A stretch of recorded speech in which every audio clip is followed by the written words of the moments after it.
ఉంది.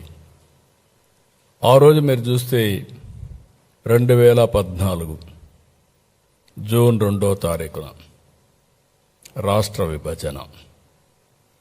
ఆ విభజన జరిగినప్పుడు చాలా సెంటిమెంట్స్ కూడా అందరికీ దెబ్బతిన్నాయి, బాధపడ్డారు, మనోవేదన పడ్డారు. రెండు ప్రాంతాల్లో కూడా ఎక్కడికక్కడ భావోద్వేగాలున్నాయి. నేను ఆ రోజు సమైక్య ఆంధ్రప్రదేశ్లో ఎవరికీ దక్కని గౌరవం, 9 సంవత్సరాలు నేను ముఖ్యమంత్రి, 10 సంవత్సరాలు ప్రతిపక్ష నాయకుడు. తెలుగు జాతి కోసం ఒక సంపద సృష్టించే కేంద్రం తయారు చేయాలని హైటెక్ సిటీతో ప్రారంభమై సైబరాబాద్, హైదరాబాద్ నిర్మాణానికి దోహదం చేశాం. అలాంటప్పుడు ప్రతి ఒక్కరిలో ఒక ఆవేదన, ఒక ఆవేశం, మాకు రాజధాని లేదు, ఆదాయం లేదు, విభజన జరిగితే కనీసం పింఛన్లు వస్తాయా అని చాలా బాధపడే పరిస్థితి వచ్చింది. ఆ రోజు కూడా నేను ఒకటే ఆలోచించాను, రెండు ప్రాంతాలకు సమన్యాయం జరగాలి. మీరు విభజిస్తే ఆంధ్రప్రదేశ్కి న్యాయం చేయండి, సమైక్యంగా పెడితే తెలంగాణను మెప్పించండి. ఇద్దరికి న్యాయం చేసి సమస్య పరిష్కారం చేయాలని ఆ రోజు చెప్పాం. సరే, పరిష్కారం కాకుండా విభజన జరిగింది. ఆర్థిక కష్టాలు, రాజధాని లేదు, ఎక్కడ కూర్చోవాలన్నా తెలియదు, రాజధాని నిర్మాణం చేసుకోవాలి. యాక్ట్లో పోలవరం పెట్టారు. పోలవరం ఒక సంకల్పం, అప్పటికి అక్కడ ఏమీ లేదు. ఆ రోజు మీరు చూస్తే 7 మండలాలు, ముంపుకు గురయ్యే మండలాలు తెలంగాణలో పెట్టారు.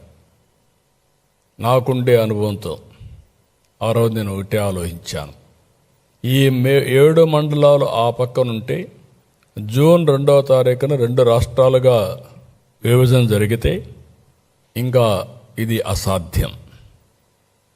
మళ్ళీ తెలంగాణ అసెంబ్లీ యాక్సెప్ట్ చేసి లేకుంటే గవర్నమెంట్ యాక్సెప్ట్ చేస్తే తప్ప పోలవరం నిర్మాణం జరగదని చెప్పే ఉద్దేశంతో నేను ఎక్కడికక్కడ ముందే ఆలోచించి, ఎందుకంటే నాకుండే అనుభవం, ఆ సమయస్ఫూర్తితో యాక్ట్ చేసి ఆనాటి ప్రభుత్వం నరేంద్ర మోడీ గారికి, అదే మరిగా కొండే కేంద్ర నాయకత్వానికి చెప్పాను, 7 మండలాలు ఇస్తే నేను ప్రమాణ స్వీకారం చేస్తాను, మీరు ఇవ్వకపోతే నేను ప్రమాణ స్వీకారం చేయలేను. హైదరాబాద్ నేను ఎప్పుడు కూడా తెలంగాణకు వ్యతిరేకం కాదు, అది కూడా నా బ్రెయిన్ చైల్డ్. ఎందుకంటే నేను ఎప్పుడు కూడా తెలంగాణకు నష్టం జరగాలని కూడా ఆలోచించను. ఎందుకంటే తెలుగుదేశం పార్టీ పెట్టిందే హైదరాబాద్లో, అనౌన్స్ చేసిందే ఎమ్మెల్యే క్వార్టర్స్లో, సంపద సృష్టించిందే. ఈరోజు ఇవన్నీ వచ్చాయంటే, నిన్న కూడా పార్లమెంట్లో మాట్లాడుతుంటే చాలామంది ఎంపీలు హైదరాబాద్ని గుర్తు చేసుకునే పరిస్థితికి వచ్చారు. అదే నాకు గౌరవం. ఆ గౌరవాన్ని పోగొట్టుకునే పరిస్థితి ఎప్పుడు నేను తేను.